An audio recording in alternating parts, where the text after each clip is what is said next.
Hamas और Israel की जंग को तकरीबन 2.5 महीने से भी ज़्यादा हो चुके हैं और लगातार ये सिलसिला जारी है। अभी भी ये देखने में आ रहा है कि किस तरह से वहाँ पर बमबारी की जा रही है।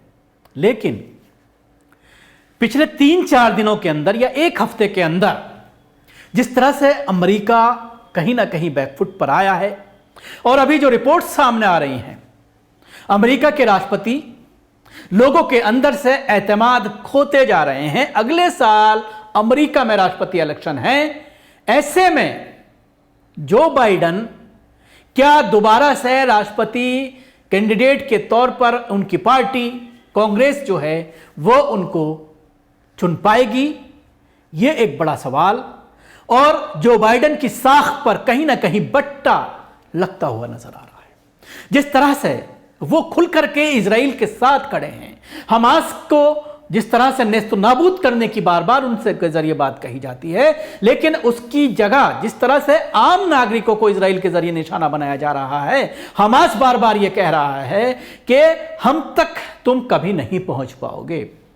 तुम सिर्फ बेगुनाह नागरिकों पर, बेगुनाह शहरियों पर, औरतों पर, महिलाओं पर, बच्चों पर, बुजुर्गों पर बम बरसा रहे हो, उनको शहीद कर रहे हो, लेकिन तुम्हारी कब्रें जो हैं वो हमने गजा में तैयार कर दी हैं।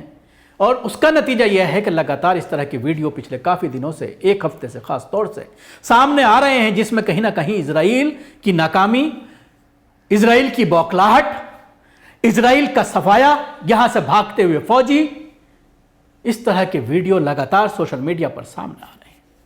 और हमास और उसके नेताओं के जरिए जिस तरह की स्पीच सामने आ रही हैं, उसके अलावा फौजियों का यहां से भागना, खड़े खड़े पेशाब कर देना, डर के मारे कांपना, यहां पर ड्यूटी करने से इनकार करना, रोड पर ना उतरना, इस तरह की सैकड़ों वीडियोस सोशल मीडिया में है। और उसके साथ ही जिनको मारा जा रहा है, जिनको जहन्नम वासिल किया जा रहा है यहूदियों को, जब उनकी डेड बॉडी इजराइल में पहुंच रही है तो वहां पर किस तरह से मातम छाता है, किस तरह से सीना पीटा जाता है, रोना पीटना किया जाता है। दूसरी तरफ शहीद फिलिस्तीनियों पर उनके अपने कोई आहो बुका नहीं करते, बल्कि कहते हैं कि अल्लाह ने ही दिया था और उसी ने ले लिया। और उसके बाद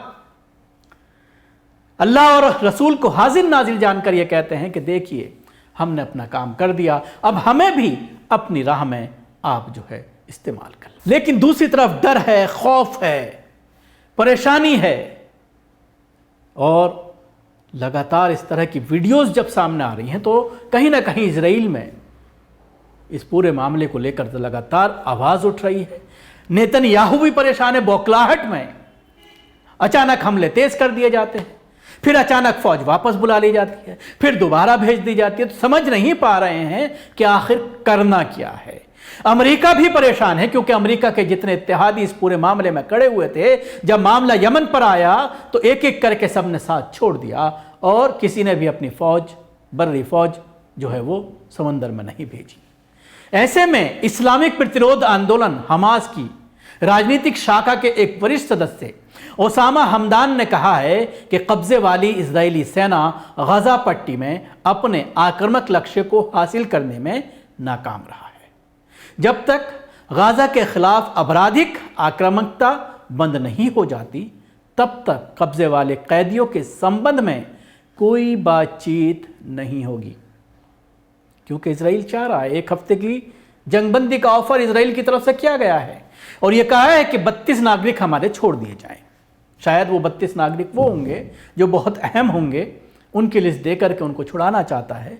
लेकिन साफ कर दिया है हमास ने कि जब तक मुकम्मल जंगबंदी नहीं होगी, हम एक भी इजरायली नागरिक को अब नहीं छोड़ देंगे। हमदान ने शनिवार शाम बैरूत से एक संवाददाता सम्मेलन में कहा है कि ज़ियोनी आतंकवाद हमारे लोगों के संकल्प और दृढ़ता और प्रतिरोध को तोड़ नहीं पाएगा, ना ही वो अपने किसी भी आक्रामक लक्ष्य को हासिल करने में सफल हो पाया है। इस बात पर जोर दिया कि इजरायली युद्ध अपराध और प्रतिरोध खत्म करने की धमकियां फिलिस्तीनियों को मनोबल नहीं गिरा सकती। कब्जा करने वाली सेना हार गई है, ये केवल निर्दोष लोगों का नरसंहार कर रहा है, बच्चों, महिलाओं और बुजुर्गों को क्रूरता से मार रहा है, अपनी हार पर पर्दा डाल रहा है। उन्होंने जोर देकर कहा कि हमारे लोग अपनी भूमि की रक्षा करेंगे, आक्रमणकारी हमारी जमीन छोड़ देंगे, क्योंकि हम जमीन के शेष मालिक हैं, हम अकेले मालिक हैं और कब्जा जल्द ही खत्म हो जाएगा। अल्लाह ने चाहा तो कब्जा जल्द खत्म होगा। उन्होंने जोर देकर कहा कि हमारे लोग ना तो हार मानते हैं और ना ही आत्मसमर्पण करना जानते हैं और अपनी आज़ादी और जीत हासिल करने के लिए अटल हैं।